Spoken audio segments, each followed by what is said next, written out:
자, 안녕하세요 여러분, 정학수입니다. 우리가 살면서 대출을 안 받고 살면 참 좋겠지만 대출을 받아야 할 만큼 큰 돈이 들어갈 때가 더러 있습니다. 대표적으로 집을 살 때나 자동차를 구입할 때, 그리고 결혼 자금이 필요할 때도 있고, 저 같은 경우는 캠핑을 좋아하는데 대출 받아서 캠핑카 하나 사고 싶다는 생각이 항상 들곤 합니다. 캠핑카 하면 몇 천만 원 이상씩 하니까요. 더 높은 가격의 캠핑카들도 있고, 누구나 한 번쯤 대출이 필요할 때가 있을 겁니다. 그러나 대출이란 것이 자주 이용하는 것이 아니기 때문에 항상 대출을 알아볼 때는 예전에 대출할 때의 기억을 까맣게 잊어버리곤 합니다. 또한 금융시장이 수시로 변하기 때문에 더 헷갈리는 것일 수도 있는데요. 내가 대출을 받는 곳이 1금융권인지 2금융권인지 또는 3금융권인지에 대해서 좀 알아볼 필요가 있는데요. 그리고 이들은 어떤 차이점들이 있는지 한번 살펴보겠습니다. 자, 시작하기 전에 구독하기와 좋아요 부탁드립니다.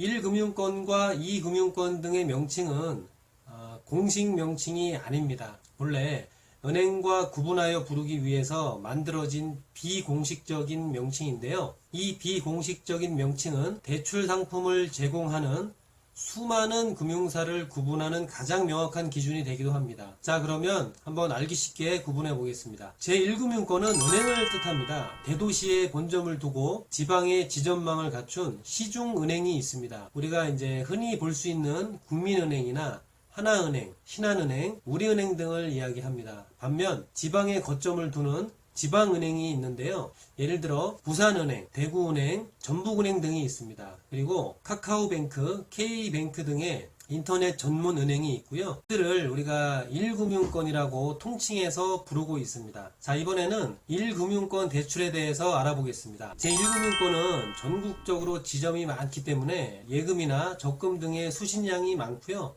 또한 이용이 용이함과 동시에 낮은 금리로 대출을 제공합니다.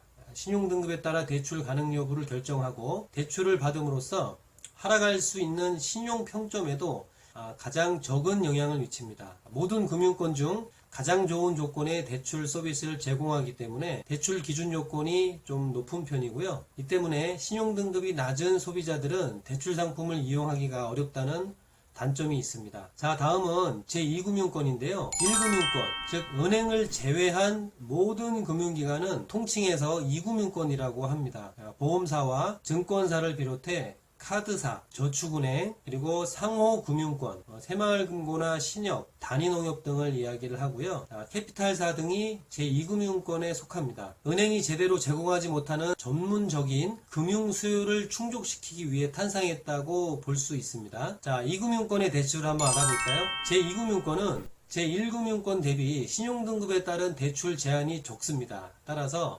저신용자도 대출을 받을 수 있는 대신 금리는 상대적으로 높은 편입니다. 또한 제2금융권에서 대출을 실행할 경우 제1금융권에 비해서 높은 점수의 신용평점이 하락됩니다. 신용등급 산출의 새로운 기준은 다른 영상에서 자세히 설명을 해놨으니 참고하시기 바랍니다. 자, 다음은 제3금융권인데요. 1금융권과 2금융권에 속하는 금융기관들은 설립 시점부터 정부의 인허가를 받고 금융감독원의 관리감독하에 운영되기 때문에 제도권 금융기관이라고도 말을 합니다. 이러한 제도권 밖에 사채, 일수 등의 음성적인 시장, 대부업법을 통해 양성화된 시장을 제3금융권이라고 합니다. 사실은 금융권에 속하지는 않지만 통상적으로 대부업 또는 3금융권이라고도 불리고 있습니다. 케이블 방송에서 자주 보이는 러시앤캐시, 사나머니, 리드코프 같은 곳이 3금융권이라고 보면 되고요.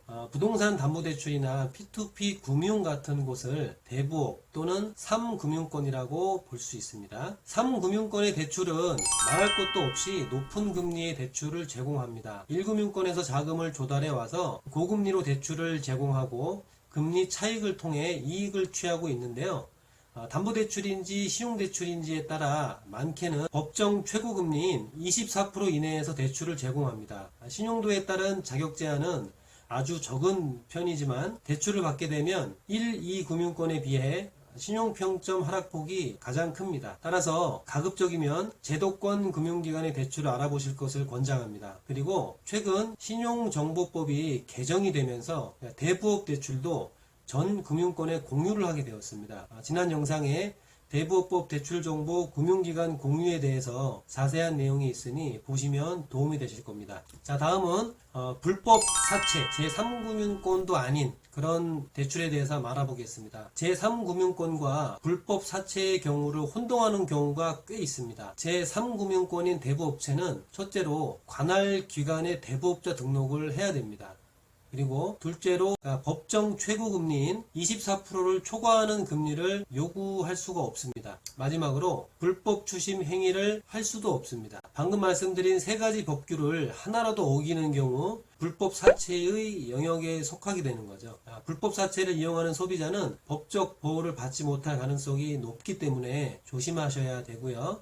본인이 행여나 이상한 대출, 내가 좀 불법 대출을 이용하고 있는 것 같다라고 느껴지시면 금융감독원 신고센터 1332 번호로 신고하시면 되고요. 그리고 대검찰청은 신고센터 023480-2000번 또는 경찰 112에 신고해야 합니다. 제가 밑에 설명란에 신고센터 전화번호를 넣어 드릴 테니까 참고하셔서 그런 일이 발생되지 않도록 항상 유의하시고요.